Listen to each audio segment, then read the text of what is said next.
तो guys welcome to my YouTube channel Gulshan Memon classes. आज मैं आप सबके सामने नेट जून 2023 वाला एक पीवाईक्यू लेकर आई हूँ मैक्रो इकोनॉमिक्स का मैथमेटिकल टर्म में।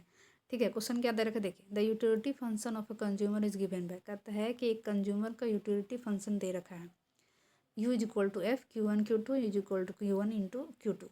Suppose the price of Q1 is 1 rupees. ठीक है, कहते हैं मान लीजिए कि प्राइस ऑफ Q1 यानी कि क्वांटिटी 1 का प्राइस दे रखा है 1 रुपीज़। ठीक है, and price of Q2 is PQ2 is equal to 2 rupees. और क्या कहते हैं दूसरे क्वांटिटी की प्राइस दे रखा है 2 rupees. The consumer wants to spend amount of K units only. कहता है कंज्यूमर चाहता है कि K यूनिट्स को स्पेंड करें। ठीक है, कितना अमाउंट्स को स्पेंड करें, K यूनिट्स को स्पेंड करें ओनली, है ना, केवल।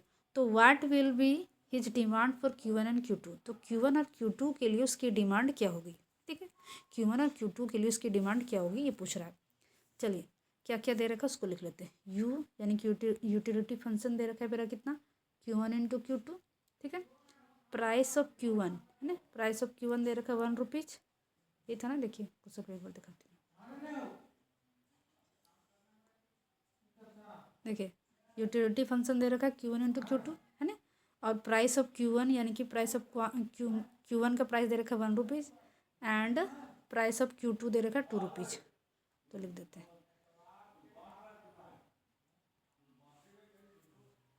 प्राइस ऑफ Q2 दे रखा है 2 रुपीज़ और मनी कितना स्पेंड करना चाह रहा है, मनी स्पेंड करना चाह रहा है K यूनिट्स। ठीक है, K यूनिट्स ओनली।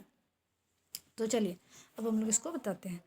सबसे पहले देखिए बजट लाइन का इक्वेशन क्या होता है। बजट लाइन का इक्वेशन होता है, बजट लाइन लिख लेते पहले। बजट लाइन का इक्वेशन होता है price of one goods into quantity of one goods plus price of second good into quantity of second good, है ना, इज इक्वल टू एम, है ना, P into Q1 plus P2 into Q2 is equal to M. तो अब देखिए इसमें value put कर लेते हैं। P1 का वैल्यू कितना दे रखा है 1, है ना, लिख देते हैं यहाँ पे। आगे चलते हैं 1 इंटू Q2 का तो दे Q1 का दिया नहीं है प्लस।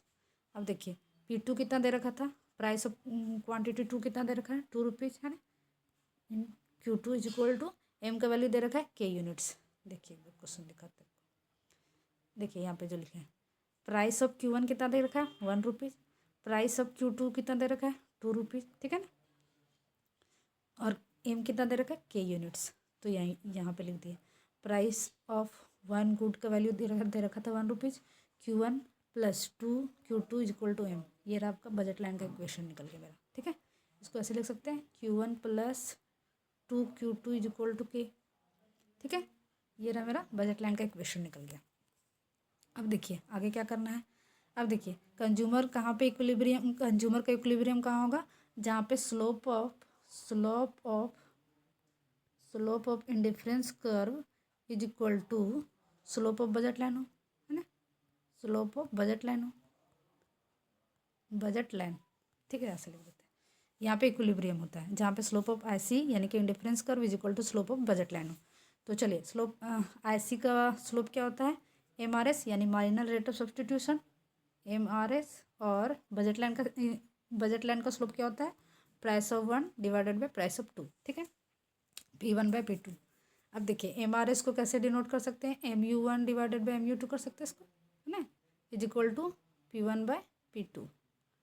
अब देखिए MU1 का वैल्यू निकाल लेते हैं पहले हम लोग, किससे, U से। U मेरा कितना दे रखा है Q1 इंटू Q2 दे रखा है, तो इससे हम लोग निकाल लेंगे MU1 मतलब डेरिवेटिव करना है U का किसके रिस्पेक्ट में, पहले डेल्टा Q1 मतलब Q1 के रिस्पेक्ट में करना है। ठीक है, सबसे पहले हम लोग इसका डेरिवेटिव निकालेंगे, U का डेरिवेटिव निकालेंगे किसके रिस्पेक्ट में, Q1 के रिस्पेक्ट में। तो क्या हो जाएगा, इसका डेरिवेटिव करेंगे तो Q1 के रिस्पेक्ट में डेरिवेटिव करेंगे तो Q2 हो जाएगा। ठीक है, देखिए नेक्स्ट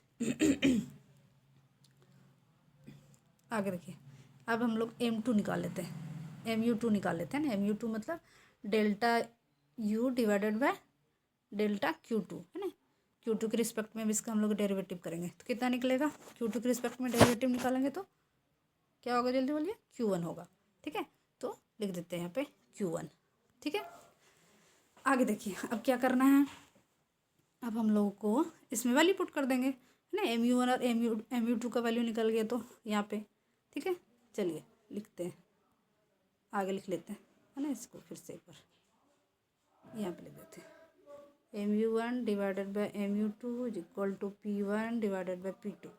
अब लिख देते हैं mu1 का वैल्यू कितना निकला भाई, mu1 का निकला q2, तो लिख देते q2 सेट यार, यहाँ नहीं था, यहाँ था ना। q2 डिवाइडेड बाय mu2 का वैल्यू कितना निकला q1 is equal to p1 का वैल्यू कितना है 1, p2 का वैल्यू 2, ठीक है। अब देखिए इसको क्या करेंगे, इसको क्रॉस मल्टीप्लाई कराएंगे तो q1 का वैल्यू निकलेगा q1 is equal to 2q2। देखिए यहाँ पे इसको क्या कराएं, क्रॉस मल्टीप्लाई कराएं तो q1 को 1 के साथ मल्टीप्लाई कराएं q1 और 2 को q2 के साथ कराएं तो 2q2, ठीक है।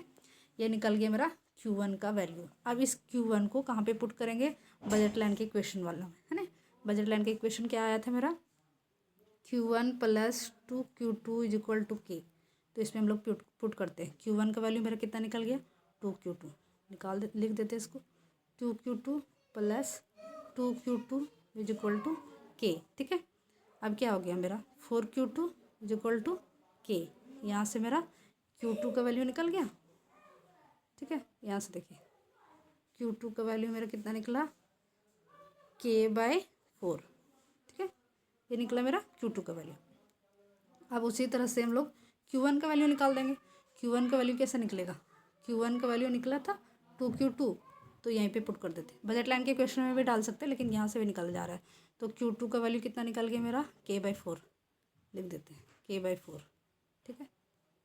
इसको कट कर दिए, कितना निकला k/2 निकल गया, ठीक है। अब q1 का भी निकल गया मेरा वैल्यू, q1 का निकल गया कितना k/2 एंड q2 का निकल गया k/4, ठीक है।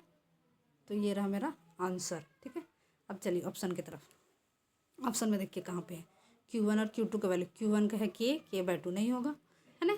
दूसरा वाला भी देखिए q1 q2 का वैल्यू k/4 k/6 नहीं होगा, है ना, क्योंकि मेरा कितना आया k/2 और k/4 आया। तो q1 का वैल्यू कितना निकला k/2 एंड q2 का वैल्यू k/4।